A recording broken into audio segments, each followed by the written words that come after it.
আসসালামু আলাইকুম প্রিয় দর্শক, আশা করি সবাই ভালো আছেন। আজকের ভিডিওটা হচ্ছে আপনি আপনার গরুকে প্রচুর পরিমাণ পুষ্টিকর খাবার দাবার দিচ্ছেন, তারপরও আপনার গরু স্বাস্থ্যবান হচ্ছে না, আপনার গরুর দিন দিন হাড্ডিগুলো দেখা যাচ্ছে। এই রকম অবস্থা যদি হয় তাহলে আজকে আপনাদের এই ভিডিওটা হচ্ছে একটি পরামর্শমূলক ভিডিও। পুরো ভিডিওটি দেখতে থাকুন, ইনশাল্লাহ ভালো একটি ধারণা পেয়ে যাবেন।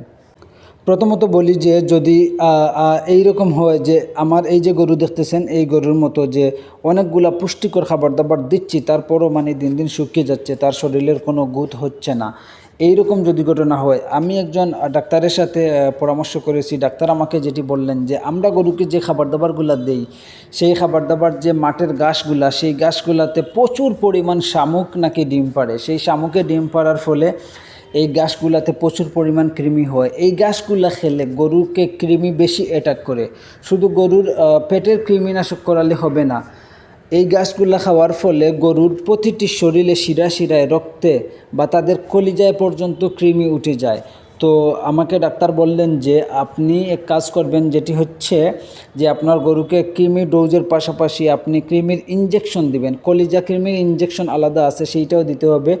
এমনকি গরুর রক্তে যে কৃমিগুলো উঠে গেছে, সেই রক্তে যদি আপনার কৃমি থাকে, তাহলে পেটের মধ্যে আপনি কৃমির ডোজ দিয়ে কোনো লাভ নাই। তো আমাকে ডাক্তার পরামর্শ দিলেন যে আমরা এইরকম যদি হয় যে গরু প্রচুর পরিমাণ পুষ্টিকর খাবার দাবার খাওয়ার পরও গরু স্বাস্থ্যবান হচ্ছে না, দিন দিন গরু শুধুমাত্র হাড্ডিসার হয়ে যাচ্ছে, তাহলে আপনারা কৃমি ডোজের পাশাপাশি গরুর কলিজা কৃমি করাতে হবে। এইগুলা হচ্ছে ইনজেকশন, কোনো ট্যাবলেটে কাজ হবে না, মনে রাখবেন। এই কলিজা কৃমির ইনজেকশন দিতে হবে। এমনকি গরুর যে শরীরের প্রতিটি রক্ত কণায় কণায় কৃমি ঢুকে গেছে, সেই জন্য রক্তেও তাদেরকে ইনজেকশন দিতে হবে। তো ইনজেকশন দেওয়ার ফলে যখন আপনি ইনজেকশন দিবেন, ইনজেকশনের পাশাপাশি পরবর্তী 7 থেকে 10 দিন আপনি লিভার টনিক, জিঙ্ক এইগুলা খাওয়াবেন। খাওয়ানোর পর তাদের যেগুলা কৃমিমুক্ত হয়েছে সেই গাগুলা, এগুলা খাওয়ানোর ফলে ভালো হয়ে যাবে। তারপর থেকে গরু আস্তে আস্তে ভালো হয়ে যাবে, দুধটা ভালো হবে, স্বাস্থ্যবান হবে। ডাক্তার আরও বলেছেন যে যে গরুগুলা মাঠে খায়, সেই গরুগুলাকে শুধুমাত্র পেটের কৃমি ডোজ দিলে হবে না, সেই গরুগুলাকে কৃমির ইনজেকশন দিতে হবে, যেগুলা তাদের শরীরের রক্তে কৃমি উঠে যায়। কারণ হচ্ছে প্রচুর পরিমাণ কৃমি থাকে মাঠের ঘাসের মধ্যে, সেই কারণে তাদেরকে সবসময় যদি আপনারা এই যে কৃমির ইনজেকশন দিতে পারেন, গরুগুলার গ্রোথ অনেক সময়, বেশিরভাগ গরুর গ্রোথ ভালো হয় তাদেরকে যদি কৃমির ইনজেকশনটা দেওয়া হয়।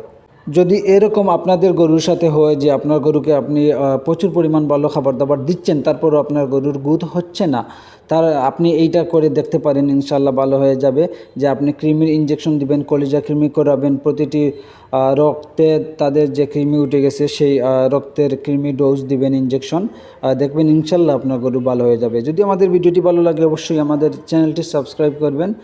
আর আরও পরামর্শমূলক ভিডিও পেতে আমাদের সাথে থাকবেন এবং আমাদেরকে কমেন্ট করতে পারেন। ভালো থাকবেন সবাই, আল্লাহ হাফিজ, আসসালামু আলাইকুম।